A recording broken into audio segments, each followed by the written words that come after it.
Assalamualaikum warahmatullahi wabarakatuh. Perkenalkan, nama saya Raja Reksana Pastunwali dengan NIM 2022041023. Di sini saya akan mempresentasikan eh, hasil makalah saya dengan judul Dalil-dalil gerakan dan bacaan sholat menurut Nahdlatul Ulama.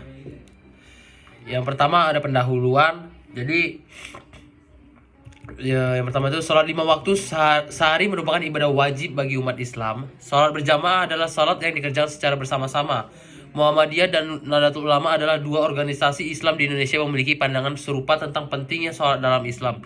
Mazhab Hanafi banyak diikuti oleh etnis Arab dan Persia, mazhab Maliki di Aceh, mazhab Syafi'i di Jawa, dan mazhab Hanbali memiliki pengikut yang lebih sedikit di Indonesia.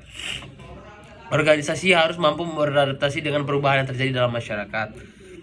Dan selanjutnya isinya itu Muhammadiyah dan Nahdlatul Ulama adalah dua organisasi Islam terbesar di Indonesia, meskipun keduanya memiliki tujuan yang sama dalam memperkuat dan menyebarkan Islam.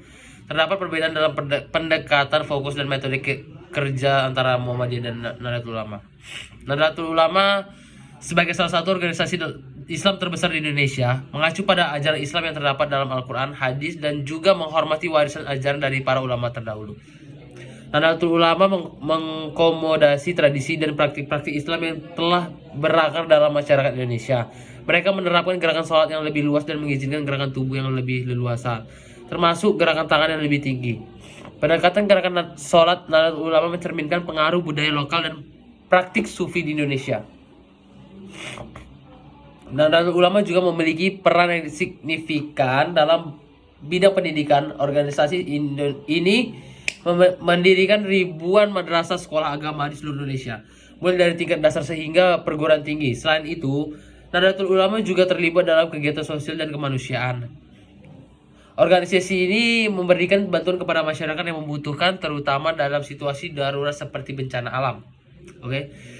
Nahdlatul Ulama juga memiliki pengaruh politik yang signifikan di Indonesia. Organisasi ini telah melahirkan banyak pimpinan dan politisi yang terlibat dalam pemerintah. Di sisi lain, Muhammadiyah didirikan pada tahun 1912 oleh Kiai Haji Ahmad Dahlan di Yogyakarta sebagai gerakan reformasi keagamaan. Muhammadiyah lebih fokus pada bidang pendidikan, dakwah, dan kesejahteraan umat. Organisasi ini memiliki jaringan sekolah perguruan tinggi, rumah sakit, dan lembaga sosial di seluruh Indonesia. Muhammadiyah juga berperan aktif dalam gerakan dakwah dan kegiatan sosial seperti pengentasan kemiskinan, bantuan kemanusiaan, dan pemberdayaan masyarakat. Dalam praktik sholat, Muhammadiyah dan Nahdlatul Ulama memiliki perbedaan dalam gerakan dan bacaan sholat yang mereka praktikkan. Muhammadiyah cenderung mengikuti gerakan dan bacaan sholat yang sederhana, mengikuti tuntunan langsung dari Nabi Muhammad SAW.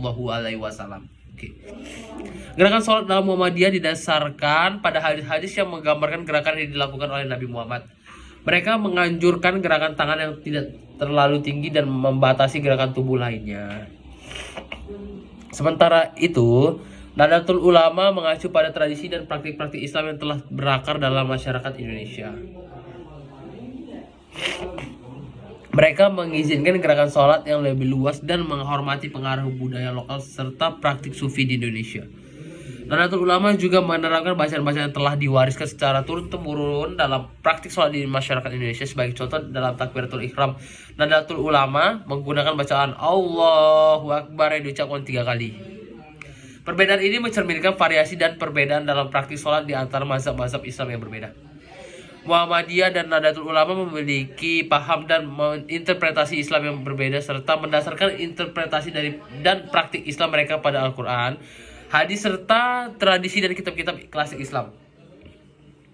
Dan terakhir, kesimpulannya itu kesimpulan dari atas tersebut mencerminkan bahwa perbedaan pendapat antara Muhammadiyah dan Nahdlatul Ulama dan 4 mazhab fiqh Hanafi, Syafi'i, dan Hambali tentang gerakan sholat adalah hal yang wajar dalam agama Islam.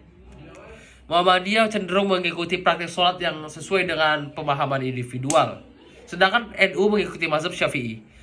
4 mazhab fikih memiliki perbedaan dalam tata cara gerakan sholat berdasarkan interpretasi mereka terhadap sumber-sumber hukum Islam.